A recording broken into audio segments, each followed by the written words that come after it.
Welcome to SDH's coverage of World Cup Qatar 2022. We're going to go through the groups. It's the Salty Takeaway crew plus Bart Keeler, Soccer for US pod. So it is a fatal four-way here to discuss everything going on with the teams that are going to be playing, including Black Friday, a very interesting match involving the U.S. and a particular club. So Bart, Jarrett, Nick, John, all here. Guys, thanks for coming on all at once to discuss what's been going on over there with the draw. Don't everybody unmute all at once. Yeah, let's do it. Let's go. Let's knock this thing out. All right. I'm ready. I feel honored to be a part of such an illustrious crew. I'm still recovering from the peyote fueled county carnival ride that the opening draw was. That was a little wild for me. Well, there was no good safety record for both the county carnival and Qatar's World Cup bid, so yeah, why not? There we go. All right, I'm going to go through the groups just to lay it all out, and then we can open the conversation. Obviously, we'll start things off with the men's national team here in this particular country going forward. But Group A, Qatar, Ecuador, Senegal, and the Netherlands. Group B, the one that we'll focus on off the top, England, Iran, USA, and either Wales, Scotland, or Ukraine. Group C, Argentina, Saudi Arabia, Mexico, Poland. D, France, and either the UAE, Australia, or Peru, Denmark, and Tunisia. Group E, Spain, and either Costa Rica, New Zealand, Germany, and Japan. Group F, Belgium, Canada, Morocco, Croatia. Group G, Brazil, Serbia, Switzerland, and Cameroon. And Group H, which will also be another fun topic of conversation, Portugal, Ghana, Uruguay, and South Korea.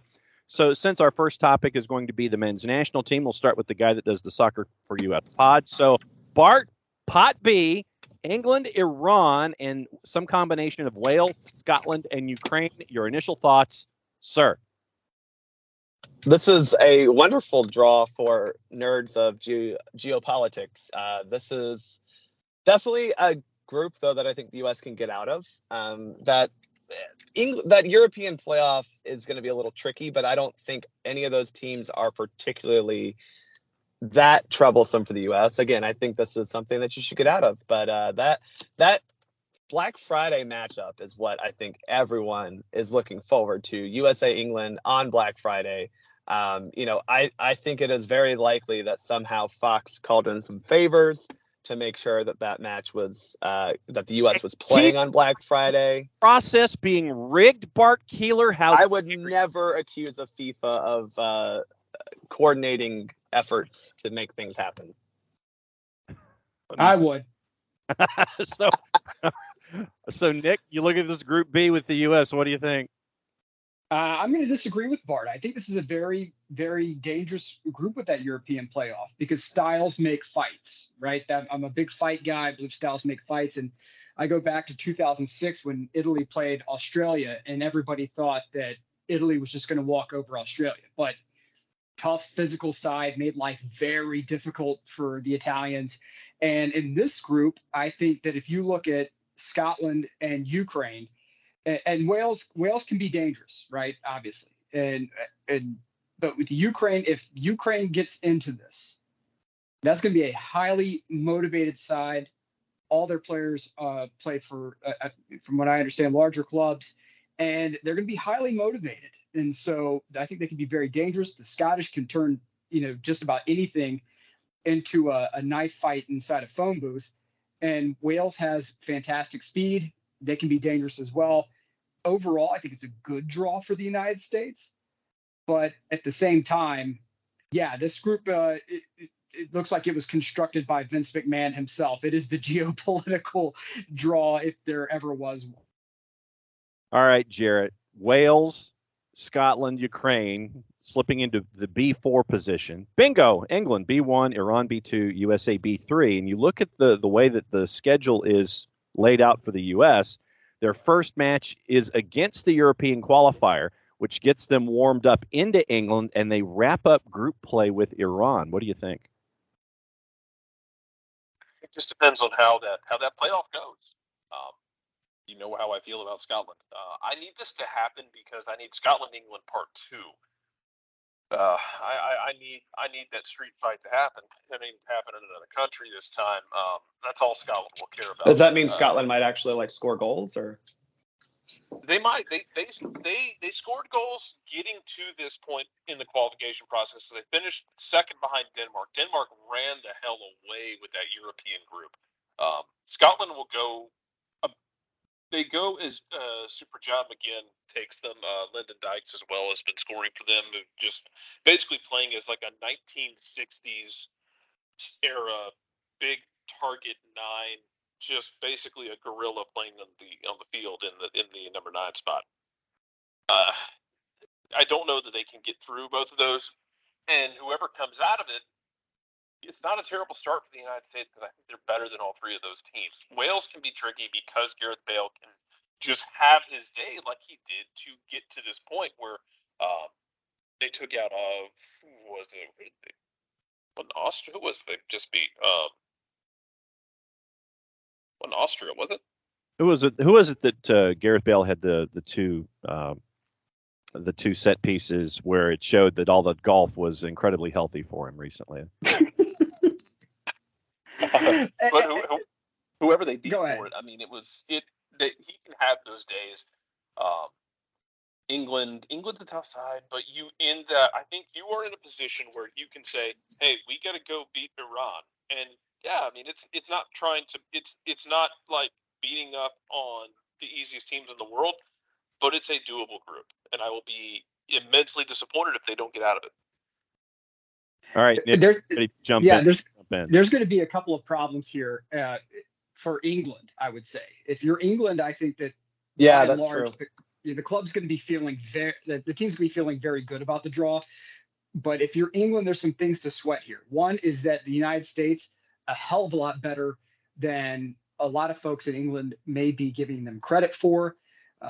They can give England a fight any day of the week, twice on Sunday. The Scots, we all know what that game is going to be like. And if this gets into a situation where Scotland holds England to a draw or gets away with taking all 3 points, which they can do, then it can be very dangerous for them. Not just that, but you're talking about a very, very physical game in which England is going to be taking a lot of punishment, whether it's Scotland, whether it's Wales.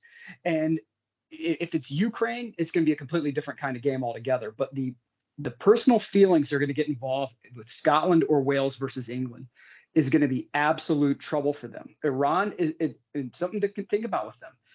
It's not a terribly far trip for them, one, which is unique to the situation that they normally have to deal with when it comes to a World Cup. And two, they are already going to be acclimatized. Those are two things that are going to be huge in these games that I don't think enough people are talking about. Acclimatization, the effects of that climate on the body. Iran's going to be A-okay with this. That's something that people need to start talking about a little bit. But I think for this group, it is more dangerous for England than anyone else because the United States has the ability to play fast and physical. They have the ability to keep the ball, move it around. And I think that as far as the start off goes for them, you couldn't ask for a better game for the U.S. than having either Scotland or Wales, teams that are dangerous but beatable. And if it's Ukraine, I think that could be where it gets a little dodgy for them. But it wakes you up quickly. You don't have to. If England rolls Iran, I think it's the most dangerous thing in the world for them because they think, okay, we're comfortable, we're good, we're ready to go. And now you're going to be going against a very motivated United States, very motivated Scotland, Wales, or Ukraine going forward, and that is extraordinarily dangerous for them. This is England's group to fear. And for the record, it was Wales and Austria back on the 24th of March, the 2-1 win that we were all. Jarrett was right. Yeah. So because then Austria went and played Scotland to a 2-2 draw because they both had friendlies. I think they ended up playing friendlies. After during the last window because Austria didn't have anything else to do. So Bart, you look at this grid and how it rolls out for the United States national team. You get the European qualifier, you get England, and you probably get to finish your group with the idea of winning against Iran. So what did you think about the layout there? Yeah, I kind of agree with Nick that this is actually a pretty decent setup for the U.S. Depending on who that qualifier is, having to get up and play your first game in the World Cup would be a very good mindset for this team.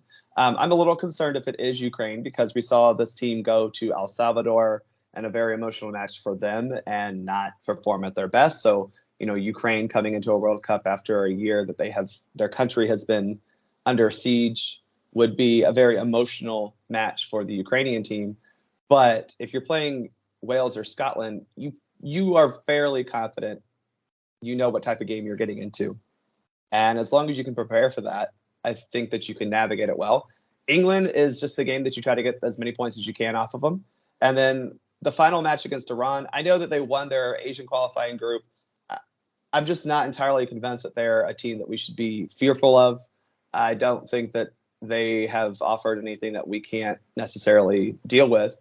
My only concern in this group, I will say, is that the U.S. has struggled to score goals consistently throughout qualifying. That's still something that Greg Berhalter hasn't figured out. So if we don't have a number 9 scoring goals for the U.S. And at club level by November, I will be more concerned than I am right now. And then if the teams that get out of Group B will end up facing the teams in Group A in the knockout, and that could be tougher than a lot of folks expect, with the possibility of it being some combination of Ecuador, Senegal, and the Netherlands. But let's get out of the group stage first. All right, let's look at the other groups. And Jarrett, let me start with you. We'll go Jarrett, Nick, and Bart. You look at the other groups, Jarrett, what sticks in your mind from the other groups that are on display? Oh, man, first of all, I feel bad for Japan because they have to deal with Spain, probably Costa Rica, and Germany. Mm-hmm. You're probably thinking, at least we got Costa Rica. Nah, y'all gonna get in that game, and Keylor Navas is gonna turn into a kaiju. That's what's gonna happen. Keylor Navas is gonna make a bunch of saves and ruin your day, and Kendall Waston's gonna head one home on an orange card in the 88th minute. Welcome to Costa Rica. I'm interested in how Canada's progression goes. How is Croatia at this point? Morocco seems like a very tricky out, and then Belgium. Like I've been preaching. This is really the last chance for the golden generation of Belgium to not walk away completely empty-handed. Canada won't be an easy out, but I mean that's a very interesting group for them to have to deal with. And I mean, man, Qatar's probably just gonna get tied to train tracks 3 times by Ecuador, Senegal, and the Netherlands. Good luck. Well, maybe not Senegal. Tied to the train tracks twice. I guess my thing is I'll pass the baton over to everybody else. Jesus, the amount of articles we're going to get about Tata Martino leading a Mexican national team against Argentina will be plentiful.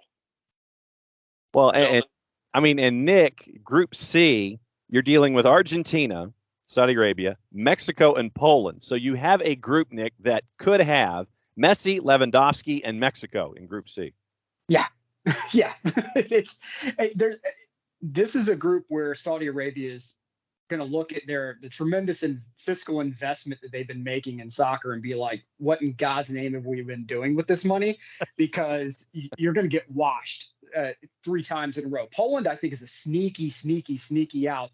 And don't be shocked because they're physical enough that when Mexico tries to bang against them, you don't want to go against those Polish boys trying to be physical. I can tell you that. And Argentina's got enough skill, and those boys aren't afraid of a knife fight either, that Mexico could be in a position where it's like, it could get pretty salty very quickly.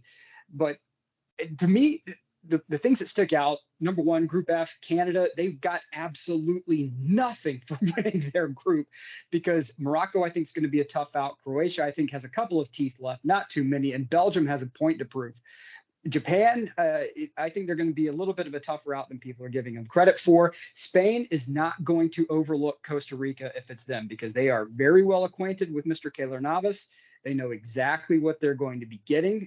So Costa Rica is not going to be getting any favors if it's them. If it's New Zealand, I wish the local sheriff, the mailman, and whoever else is suiting up for New Zealand the absolute best. Show up and do well for your families. Portugal, to me, is the group that should be sweating. because there's not one team in Group H that they're going to be able to outrun. This is a team that, even though they have Ronaldo, who's on his last legs, I don't care what he tells the media. You have Rafael Leao, who AC Milan guy, unbelievable player. But Ghana is going to be a very tough out. Uruguay is going to be an incredibly tough out. Korea is going to be a very, very tough out. Portugal, people are going to point at them and say they're going to win Group H. I would caution people before you start putting your money there. No, I completely agree, and I think Nick hit a button. But Bart, Yeah, sorry, I got dropped there. There we go. Drops. There we go. Don't drop your headphones when you're discussing Group H, Nick. Look, I blame my Beats Bluetooth headphones for firing out of my ear, because I was getting way too fired up in that conversation.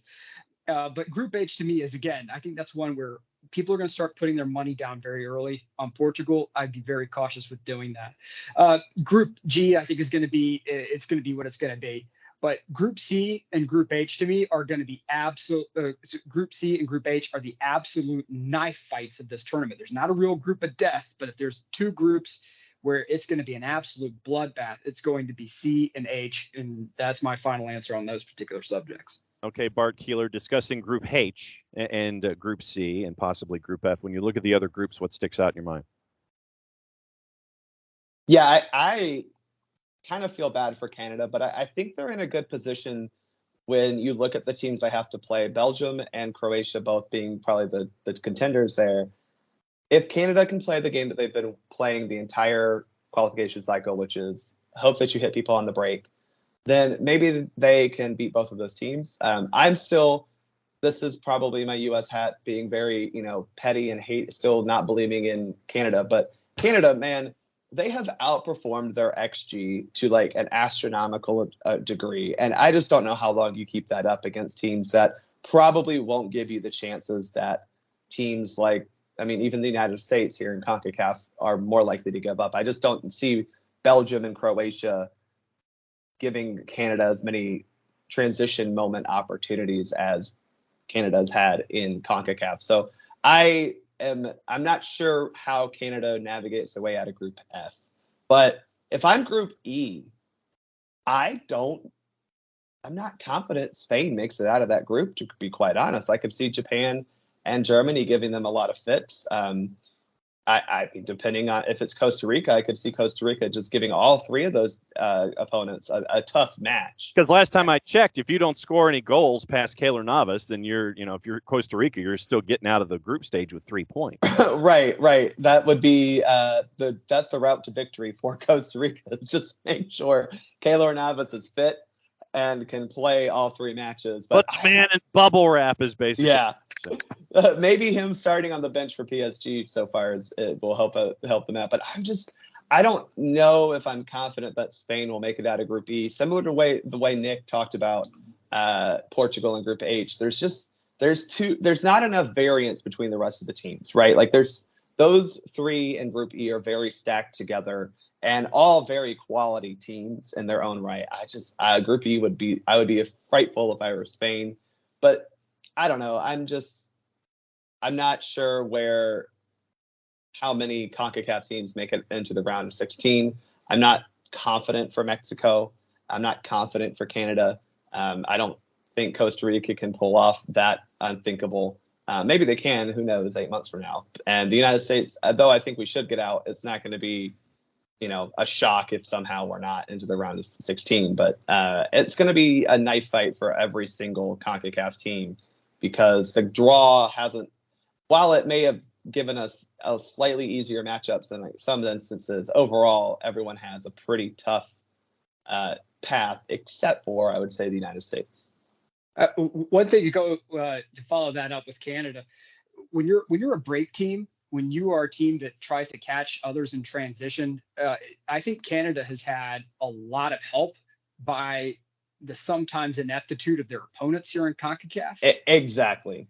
And when you get that break, Belgium is not a team that's going to allow you to they're not going to overcommit and give you the space necessary for a radical transition of play. Neither is Croatia. Morocco may overcommit and Canada may catch space behind them, but Belgium and Croatia will not allow that. And I could see this Canada team that's a big momentum team, a big emotional swing team. I don't see them getting those swings. If Belgium turns this into a grind, if Croatia turns this into a grind, I think Canada is going to be a bit exposed. And that's my one bit on Canada with Group F and how the problems that they're going to run into. But I think you're right, Bart, in that CONCACAF's going to have some challenges in this tournament. And it's going to be on the United States and really Mexico to do some heavy lifting here, because I don't see it happening with Costa Rica, even if Keylor Navas pulls out a few amazing, crazy games.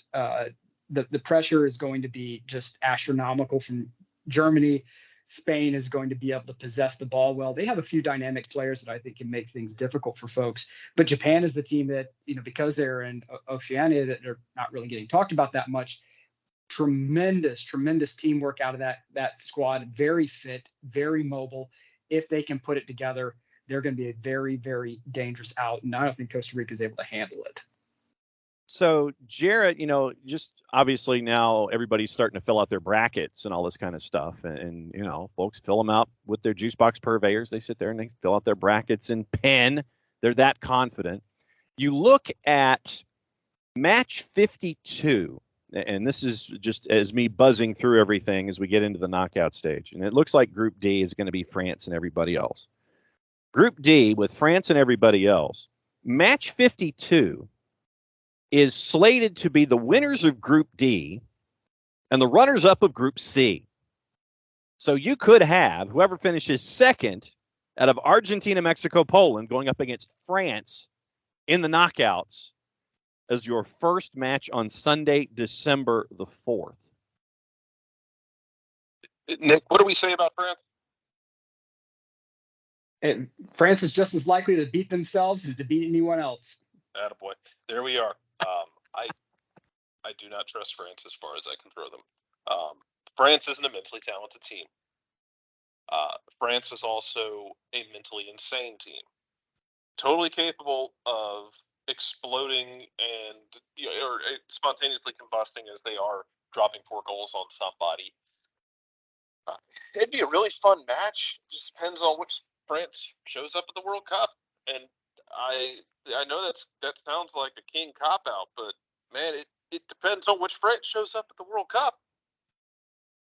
It's not a cop-out, though, Jarrett. It's not a cop-out because this is a team that has refused to get off the bus before, right? I mean, it was older players that were a part of this post-Saddam, but when you have a country that had a team do that, you can't – it's not a cop-out to say, yeah, they may be a complete disaster zone. We don't know.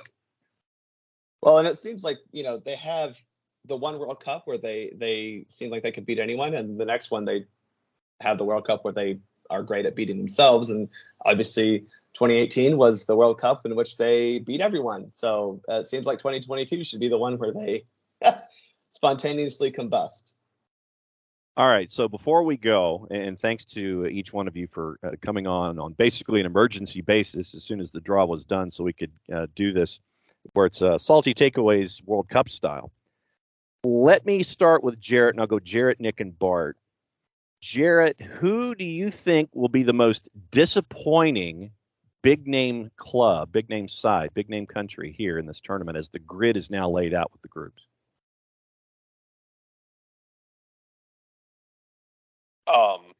Ultimately, I think it will be Belgium. Okay. I think this is their last chance with this generation, and I don't know if they're going to make a semifinal. I don't know how I feel about trusting Belgium, and that feels like they need to make a semifinal, and ideally, they'd love to make the final with this team, and I don't know if they do or not. I guess I would go with Belgium as my one to watch if you're looking for a disappointment. So then, along the lines of Croatia, who last time out, who was going to be the one that surprises? Do you think?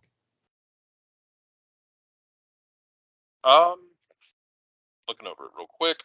As you should. Yeah, I know, right? And since Nick and Bart know the questions I'm asking, they have give me research here. give me Ecuador. Okay. So Jarrett goes with Ecuador as the team to surprise out of A. So Nick. People who watch CONMEBOL won't be as surprised as the rest of the world, though. Right. So Nick, biggest disappointment you're anticipating and biggest surprise would be blank. I feel like I'm playing Family. My biggest, I think the potential biggest disappointment is going to be England. England has all the talent in the world. They've shown repeatedly that under pressure, they collapse. And so this is going to be completely on England's own shoulders, whether or not they prove me wrong. And they have the full talent to win the whole thing, but can they survive the pressure of not letting a loss in the Euros beat them twice? And if they can do that, then they'll prove me wrong. But I think England's going to be the potential for the most disappointing team. And I think the team that could shock people, if I have to look over this thing, I would say, honestly, I think the United States could shock people the most. I am not, for anyone who's listening to this for the first time, I am not a red, white, and blue sporting U.S. men's national team fan. I just think that you have the right mix of players of age and youth. I think you have, which is critical in a tournament like this. I think you also have the right mix of players who are going to be in different parts of a season, players who are just coming to the end of their season and in their professional league. So they have all of the bad habits sort of drilled out of them at this point. They're not coming in rusty at all. And I also think you're going to have players who are fresh enough because they're just coming into their professional seasons where you're not going to have a bunch of dead legs running around. So the U.S. could be, I think, the most shocking. You'd be looking at almost a 2002 type run to the semifinals or the quarterfinals at worst. Bart Keeler, your choices would be what? So I think the most disappointing team, I'm gonna go with England, mainly because I don't think that the bracket works out well for them. If you win Group B, the runner-up of Group A will be fine, but then you're going up against a lot of teams that could give. I mean, we could see an England-France matchup, and that would, I mean, as fun as that would be, I don't like England's chances against France when you just look at them on paper. So I think England might be a team that could crash out early. Also, I think you have a group that would be gunning for them more than a lot of other teams would be gunning for them in the group. I mean, if you get Scotland or Wales in the group along with the United States against England, that's two teams that would very much like to knock off their former or current overlords, however you want to look at that. How many countries are in this country?